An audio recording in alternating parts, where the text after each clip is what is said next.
নমস্কাৰ নিউজ ৱেবৰ সমূহ দৰ্শকক স্বাগতম জনাই আগবঢ়াইছো দিনটোৰ কেইটামান শিৰোনাম।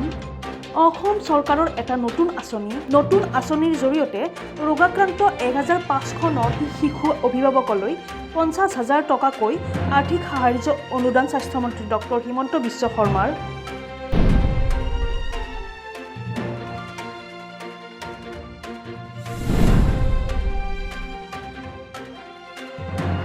অসমীয়াই কেতিয়াও কা মানি নলয়। এইবাৰ কংগ্ৰেছ দলে কাক লৈ আৰম্ভ কৰিছে এটা নতুন অভিযান।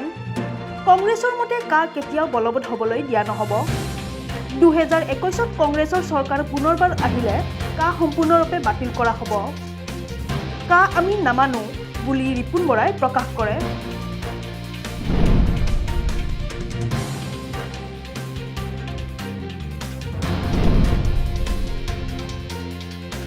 নতুনকৈ কৰা 3 কৃষক আইনে কৃষকসকলক ক্ষতি কৰিব। এই আইনখনে কৃষকৰ বাবে এটা ডাঙৰ ক্ষতি কৰিব বুলি এইবাৰ এজন সাংসদে উল্লেখ কৰিছে। সাংসদগৰাকীয়ে প্ৰধানমন্ত্ৰীকে ধৰি বহুকেইজন সাংসদৰ কথাৰ লগত এইবাৰ বিতৰ্ক কৰিছে।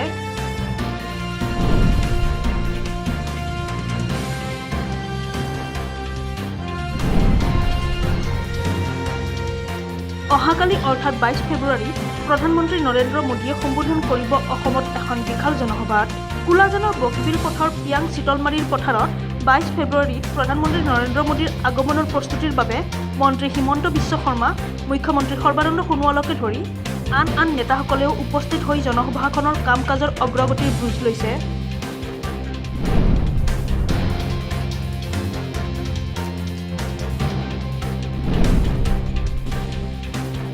শুকুৰবাৰে ব্ৰহ্মপুত্ৰ ৰাজ্যিক অতিথিশালাত অনুষ্ঠিত হয় ৰাজ্য চৰকাৰৰ কেবিনেট বৈঠক।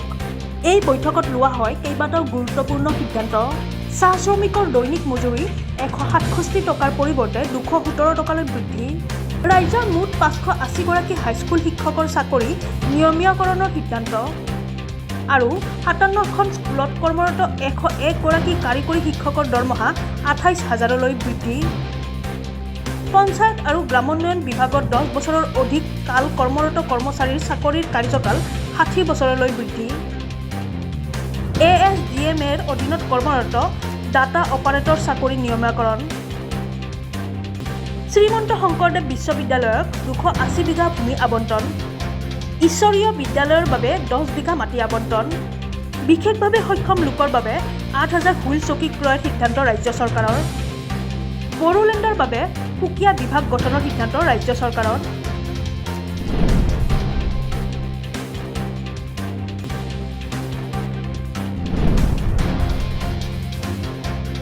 ঘৰ মাটি বিক্ৰী কৰি আলফা 13ক ধন দিবলৈ প্ৰস্তুত প্ৰণৱ কুমাৰ গগৈ পৰিয়াল। শুকুৰবাৰে এক বিবৃতিযোগে আলফা 13 অহা সপ্তাহত কুইপৰ 2 বিষয়াক চৰম শাস্তি বিহিব বুলি উল্লেখ কৰাৰ পাছতে ক্ৰমাৎ অস্থিৰ হৈ পৰিছে অপহৃত প্ৰণৱ কুমাৰ গগৈ পৰিয়ালটো।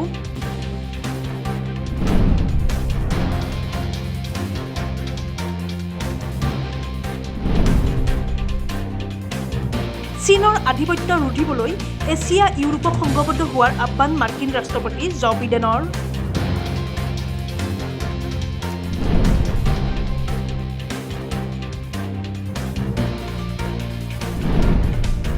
(2021) বিধানসভাৰ নিৰ্বাচনত প্ৰতিদ্বন্দ্বিতা নকৰে গৌৰৱ গগৈ আৰু প্ৰদ্যুৎ বৰদলৈয়ে।